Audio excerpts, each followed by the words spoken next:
আলহামদুলিল্লাহ, পবিত্র মহরম মাস চলতেছে।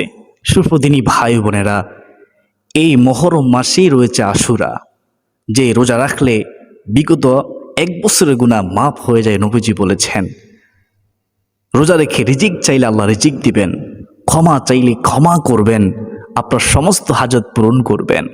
সুপ্রদিনী ভাই বোনেরা, এই পবিত্র মহরম মাসের আশুরার রোজা আপনি কয়টি রাখবেন? এই 2024 সালের জুলাই মাসের কত তারিখে আপনি রোজা রাখবেন? কীবার রোজা রাখবেন? রোজার নিয়ত আপনি কীভাবে করবেন?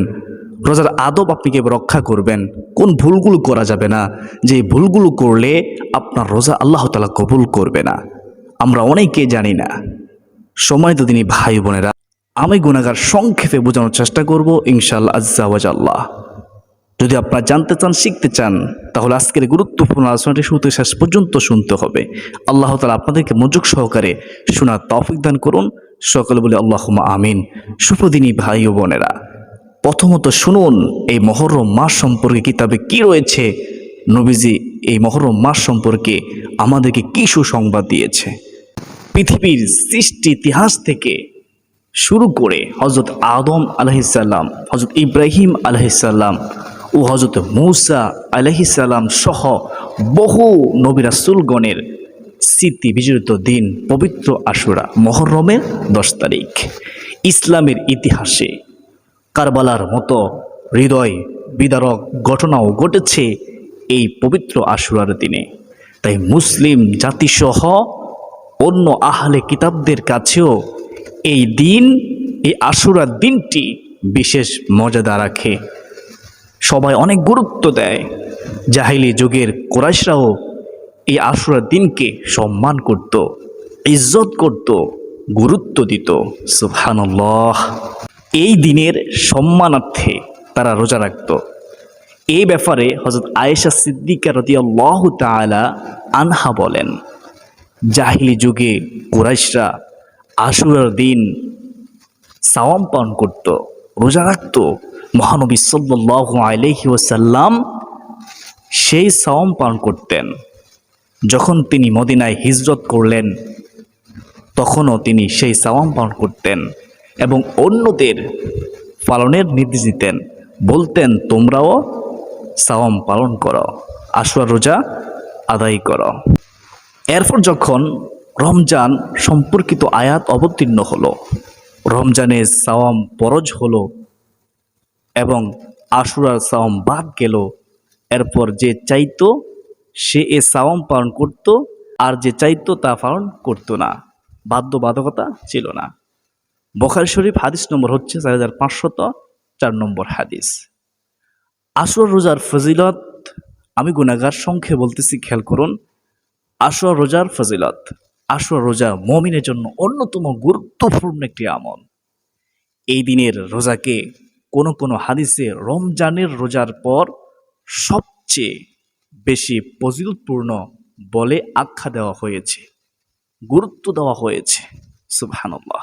হযরত আবু হুরায়রা রাদিয়াল্লাহু তাআলা আনহু থেকে বর্ণিত, তিনি বলেন, রাসূলুল্লাহ সাল্লাল্লাহু আলাইহি ওয়াসাল্লাম বলেছেন, রমজান মাসের রোজার পরে আল্লাহ তাআলার মাস মহরমের রোজাই সবচেয়ে ফজিলতপূর্ণ, মর্যাদাপূর্ণ। সুবহানাল্লাহ। রমজান মাসের পরে। দলিল তিরমিজি শরীফ হাদিস নম্বর হচ্ছে 740। অন্য হাদিসে আরও এরশাদ হয়েছে, হযরত আবু হুরায়রা রাদিয়াল্লাহু তাআলা আনহু থেকে বর্ণিত, রাসূলুল্লাহ সাল্লাল্লাহু আলাইহি ওয়াসাল্লাম বলেন, রমজান মাসের রোজার পর সর্বোত্তম রোজা হচ্ছে মহরম মাসের আশুরার রোজা। সুবহানাল্লাহ। সুনানে কুবরা হাদিস নং হচ্ছে ৮৪,২১০। অন্য হাদিসে এই রোজার ফজিলত সম্পর্কে বলা হয়েছে, এই রোজার দ্বারা বান্দার বিগত এক বছরের গুনাহ মাফ হয়ে যাবে। হাদিস শরীফে এরকম বলা হয়েছে, হযরত আবু কাতাদা রাদিয়াল্লাহু তাআলা আনহু থেকে বর্ণিত। ওই সাহাবী বর্ণনা করতেছেন, রাসূলুল্লাহ সাল্লাল্লাহু আলাইহি ওয়াসাল্লাম বলেছেন, রাহমাতুল লিল আলামিন নবীজি বলেছেন, আশুরার দিনের রোজার দ্বারা আমি আল্লাহর কাছে বিগত বছরের গুনাহ মাফের আশা রাখি। আমার আল্লাহ বিগত বছরের গুনাহ আল্লাহ তাআলা মাফ করে দিবেন। সুবহানাল্লাহ। ইবনে মাজাহ হাদিস নম্বর হচ্ছে 1738। আশুরা রোজা কোন দিন রাখবেন? মুসলমানদের জন্য আশুরা রোজা 2টি, অর্থাৎ 10 মুহররমের সঙ্গে তাদের আরেকটি রোজা বাড়তি রাখতে হবে। 9, 10 অথবা 10, 11 যে কোনো পদ্ধতিতে আদায় করা যায়। হাদিস শরীফ এরশাদ হয়েছে, ইবনে আব্বাস রাদিয়াল্লাহু তাআলা আনহু বলেন, মুহররমের 10 তারিখে রাসূলুল্লাহ সাল্লাল্লাহু আলাইহি ওয়াসাল্লাম আশুরা রোজা পালন করতে আদেশ করেছেন। আবু ঈসা ইবনে আব্বাস রাদিয়াল্লাহু তাআলা থেকে বর্ণিত হাদিসটিকে হাসান সহিহ বলেছেন। আলেমদের মধ্যে আশুরার দিন প্রসঙ্গে দ্বিমত রয়েছে। কেউ কেউ মুহররমের 9 তারিখের কথা বলেছেন, আবার অন্য একদল 10 তারিখের কথা বলেছেন। ইবনে আব্বাস রাদিয়াল্লাহু তাআলা আনহু বলেন, তোমরা 9 ও 10 এই 2 দিন রোজা পালন করো এবং এই ক্ষেত্রে ইহুদিদের বিপরীত করো, ইহুদের বিরোধিতা করো। তিরমিজি শরীফ হাদিস নম্বর হচ্ছে 755। একটি হাদিসে এমন পাওয়া যায়, আল্লাহ রাসূল সাল্লাল্লাহু আলাইহি ওয়াসাল্লাম জীবনের শেষ বছর বলেছেন, আমি যদি আগামী বছর বেঁচে থাকি তবে মুহররমের 9 তারিখেও সিয়াম পালন করব, অর্থাৎ 9, 10 আমি সিয়াম পালন করব। মুসলিম শরীফের হাদিস, হাদিস নম্বর হচ্ছে 2557। সেহরি ইফতারে ভালো কিছু আয়োজন করাও সওয়াবের কাজ।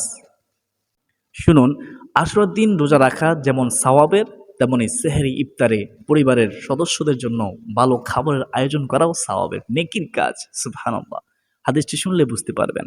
আব্দুল্লাহ রাদিয়াল্লাহু তাআলা থেকে বর্ণিত, তিনি বলেন, রাসূলুল্লাহ সাল্লাল্লাহু আলাইহি ওয়াসাল্লাম ইরশাদ করেন, যে ব্যক্তি আশুরার দিনে পরিবারে প্রশস্ততা প্রদর্শন করবে সে সারা বছর প্রশস্ততাই থাকবে। সুবহানাল্লাহ। পরিবারের প্রতি যত্নশীল হলে আল্লাহ তাআলার রহমত বর্ষিত হবে সেই পরিবারের মধ্যে। যারা রোজা রেখেছে তাদেরকে ইফতার করালে, যারা রোজা রাখবে তাদেরকে সেহরি করালে, তাদের প্রতি সদয় হলে। সুবহানাল্লাহ। বাইহাকী শরীফের হাদিস, হাদিস নম্বর হচ্ছে 3795। সমাদিনী ভাই বোনেরা, এখন শুনুন, এই 2024 সালের জুলাই মাসের কত তারিখে আশুরার দিন আপনি কেউ নিয়ত করবেন? 17 জুলাই। 17 জুলাই রোজ বুধবার হচ্ছে আশুরার দিন। এই 2024 সালের 17 জুলাই হচ্ছে পবিত্র আশুরার দিন। এখন আপনি কখন সেহরি খাবেন? আপনি 2টি রোজা রাখবেন। 16 তারিখ 9 মুহররম মঙ্গলবার, 17 তারিখ 10 মুহররম বুধবার, 9, 10 এই 2টি রোজা রাখার চেষ্টা করবেন। যদি আপনি 2টি রোজা রাখতে না পারেন তাহলে এভাবে রাখতে পারেন, আপনি 10 মুহররম 17 জুলাই বুধবারে একটি এবং কি বৃহস্পতিবার 18 জুলাই একটি, এমন 2টি রোজা, অর্থাৎ আপনাকে 2টি রোজা রাখতে হবে। 10 মুহররম ঠিক রেখে, আশুরার দিন ঠিক রেখে আগে অথবা পরে একটি রোজা রেখে 2টি রোজা রাখতে হবে। অনেকে আমরা একটানা মুহররমের 1 তারিখ থেকে 10 তারিখ পর্যন্ত রোজা রাখি। নফল রোজা রাখলে সওয়াব আছে, না রাখলে কোনো গুনাহ নেই। কিন্তু বিশেষ করে আপনারা হতাশ হবেন না, আসল রোজা কিন্তু 2টি। এই 2টি রোজা রাখার অবশ্যই চেষ্টা করবেন। আমি আবার বলতেছি, আপনারা 2টি রোজা রাখবেন। এই 2024 সালের 16 জুলাই, 17 জুলাই, অর্থাৎ মুহররম মাসের 9 তারিখ এবং 10 তারিখ এই 2টি রোজা রাখবেন। আপনি সেহরি খাবেন 15 জুলাই সোমবার রাত্রে। সোমবার রাতে সেহরি খেলে মঙ্গলবার রোজা একটি, বুধবারের রোজা একটি যদি এবার রাখেন। আর যদি আপনি 10 তারিখ 11 তারিখ রোজা রাখেন তাহলে আপনি মঙ্গলবারে সেহরি খাবেন, বুধবারে একটি রোজা, বৃহস্পতিবারে একটি রোজা, অর্থাৎ 17, 18 জুলাই আপনি 2টি রোজা রাখবেন। জানি না আপনারা বুঝতে পারছেন কিনা। যদি না বুঝে থাকেন তাহলে কমেন্টে আপনারা প্রশ্ন করবেন, ইনশাআল্লাহ উত্তর দেওয়ার চেষ্টা করব। আল্লাহ রাব্বুল আলামিন আমাদের সবাইকে পবিত্র আশুরার গুরুত্ব দেওয়ার, রোজা রাখার তৌফিক দান করুন। আল্লাহুম্মা আমিন। এখন শুনুন, আপনি রোজার নিয়ত কিভাবে করবেন। আমি আল্লাহ তাআলাকে সন্তুষ্টি করার জন্য পবিত্র আশুরা রোজা রাখার নিয়ত করলাম। সহজ তাই না? এভাবে নিয়ত করবেন। আরবিতে করতে হবে এমন বাধ্যবাধকতা নেই, আপনি অন্তরে সংকল্প করলেও হয়ে যাবে। তো রোজা রেখে কোন ভুলগুলো করা যাবে না? রোজা রেখে নামাজ ছেড়ে দেওয়া যাবে না। রোজা রেখে গাল মন্দ করা যাবে না। জবানের হেফাজত করতে হবে। রোজা রেখে এই চোখ দিয়ে গুনাহ করা যাবে না, চোখের হেফাজত করতে হবে, গুনাহ থেকে বিরত থাকতে হবে। অর্থাৎ রোজাও রাখবেন, পাশাপাশি আপনার সর্ব অঙ্গ প্রত্যঙ্গের গুনাহ থেকে আপনি বেঁচে থাকার চেষ্টা করবেন। তাহলেই রোজার প্রকৃত হক আদায় হবে, আল্লাহ খুশি হবে, আল্লাহ রাসূল খুশি হবে। আর এই রোজা দ্বারা আপনি দুনিয়াতেও কল্যাণ পাবেন, আখিরাতেও কল্যাণ পাবেন। আর এভাবে রোজার পবিত্রতা রক্ষা করে আপনি যদি রোজা রাখতে পারেন, রোজা রাখা অবস্থায় দোয়া করলে আল্লাহ দোয়া ফিরিয়ে দেয় না। বেশি বেশি করে তাসবিহ তাহলিল পড়বেন, সুবহানাল্লাহ, আলহামদুলিল্লাহ, আল্লাহু আকবার, লা ইলাহা ইল্লাল্লাহ পড়বেন, তাওবা পড়বেন, আস্তাগফিরুল্লাহ, দুরূদ শরীফ পড়বেন, সবচেয়ে ছোট দুরূদ শরীফ যেটা এটাও পড়তে পারেন, সাল্লাল্লাহু আলাইহি ওয়াসাল্লাম। আপনি যত আমল পারেন রোজা রেখে করুন, তবে গুনাহ করবেন না। কখনকার মৃত্যু এসে বলা তো যায় না, কোন আমল আল্লাহ তাআলা কবুল করে বলা তো যায় না।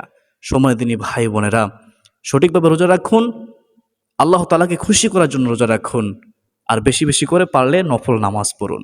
5 ওয়াক্ত নামাজ পড়ার পাশাপাশি নফল নামাজ পড়ুন, তওবার নামাজ পড়ুন, ইশরাকের নামাজ পড়ুন, আওয়াবের নামাজ পড়ুন, সূরাতুল হাজত নামাজ পড়ুন, তাহাজ্জুদ নামাজ পড়ুন।